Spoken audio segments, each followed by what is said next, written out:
Je ne suis pas un homme idéal, mais un homme d'idées. Ma foi tient dans ma vie.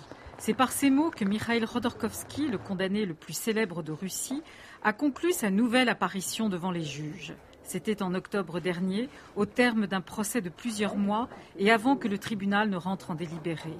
Après une première condamnation à 8 ans de relégation en Sibérie, l'ancien PDG de l'empire pétrolier Yukos devait répondre avec son associé Platon Lebedev de vol et d'évasion fiscale.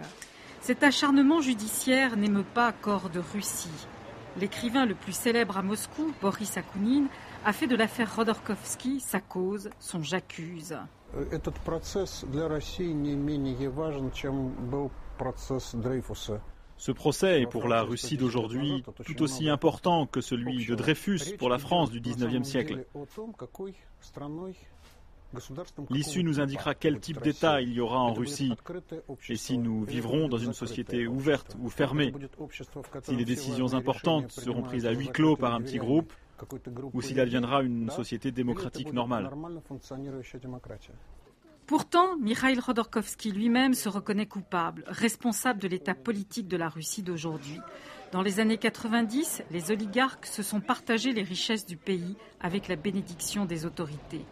Lorsqu'ils sont devenus trop puissants, le gouvernement russe les a poussés à l'exil, sauf Khodorkovsky, pourtant averti de son arrestation imminente.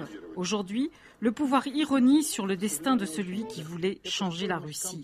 Il a déjà passé quelques années en prison. Je ne pense pas qu'il représente une force politique importante.